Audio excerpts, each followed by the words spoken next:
Lo inconsciente. Según Hegel, lo inconsciente jamás habría emprendido la vasta y laboriosa tarea de desenvolver el universo más que con la esperanza de alcanzar clara conciencia de sí mismo. El término inconsciente resulta en el fondo muy ambiguo, dudoso, confuso, discutible. Podemos usar tal término en forma convencional para indicar o señalar un misterio creador, algo que está mucho más allá de la conciencia. Resulta incuestionable que para Brahman el espíritu universal de vida trasciende a todo eso que se llama conciencia, y es obvio que podemos denominarlo inconsciente. Dentro de este tema estrictamente humano, podemos y hasta debemos enfatizar la idea de que antes de trascender la conciencia, necesitamos primero despertarla. Aquello de la conciencia absoluta tras los fenómenos es indubitable que resulta demasiado vago, incoherente, impreciso. Resulta absurdo confundir a la conciencia con el ser absoluto. Desdichadamente muchos filósofos creen en esas aberraciones de la mente. Sat, el absoluto inmanifestado, nada tiene que ver con la conciencia. Esta última, por brillante que sea, viene a ser como una mísera bujía de sebo ante la luz increada de eso que no tiene nombre. Las escuelas de Schelling y de Fichte ciertamente han divergido mucho del concepto arcaico y primitivo de un principio absoluto, y han reflejado tan solo un aspecto de la idea fundamental de la Vedanta, el Absoluter Geist, sugerido vagamente por von Hartmann en su filosofía pesimista del inconsciente, si bien es quizás la mayor aproximación de la especulación europea a las doctrinas advaitas indas. Sin embargo, dista también mucho de la realidad, al cometer el error de identificar al ser absoluto con eso que se llama conciencia.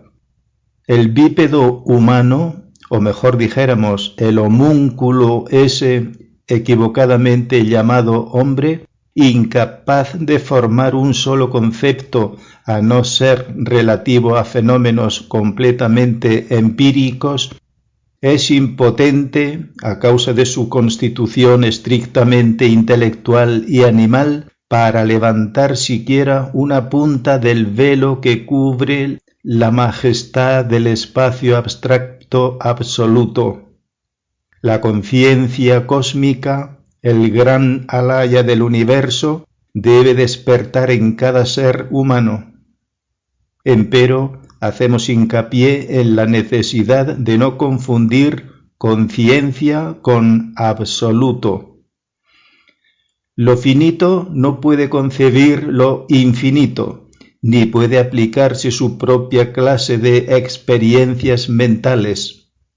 ¿Cómo puede decirse que lo inconsciente y lo absoluto puedan tener ni siquiera un impulso instintivo o esperanza de alcanzar clara conciencia de sí mismo? Es indubitable la necesidad de lograr el despertar de la conciencia, si es que sinceramente queremos la iluminación. Tal despertar superlativo sería imposible sin haber pasado previamente por la terrible aniquilación budista. Quiero referirme en forma enfática a la destrucción del yo, a la muerte del mí mismo. Existen dos tipos de iluminación. La primera suele llamarse agua muerta, porque tiene ataduras. La segunda es elogiada como la gran vida, porque no tiene ataduras, es experiencia directa en el vacío iluminador. A todas luces resalta con entera claridad meridiana que debemos primero hacernos autoconscientes para experimentar en forma plena el aspecto iluminado de la conciencia. Es ostensible que no sería posible sumirnos en la corriente del sonido, en el vacío iluminador, sin haber vuelto pedazos previamente las ataduras que en una u otra forma nos atan la conciencia. Con la aniquilación del ego transformamos el subconsciente en consciente. Después debemos destruir los grilletes que nos impiden relacionarnos con la conciencia. El vacío iluminador es el inconsciente, usado este último término en el sentido de algo que está mucho más allá de la conciencia. ¿Habéis oído hablar de Anupadaka? El sentido estricto y riguroso de esta palabra significa sin padres, sin progenitores. Osiris es el padre que está en secreto, la mónada particular de cada cual. Isis es la dúada, el aspecto femenino, la divina madre Kundalini.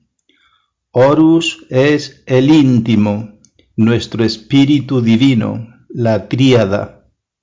Resulta fácil entender que cuando Horus sale victorioso en las batallas contra los demonios rojos, yoes diablos, entonces se da el lujo de tragarse su propia alma.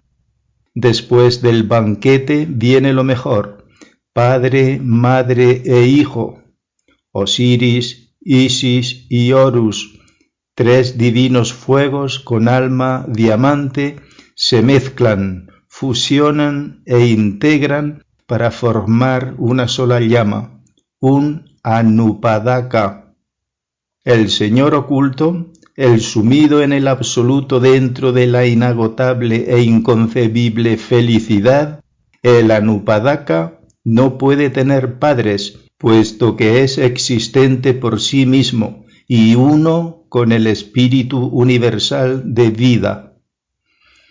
El misterio de la jerarquía de los Anupadaka entre el espacio abstracto absoluto está para nosotros más allá de toda posible comprensión. Fin del capítulo.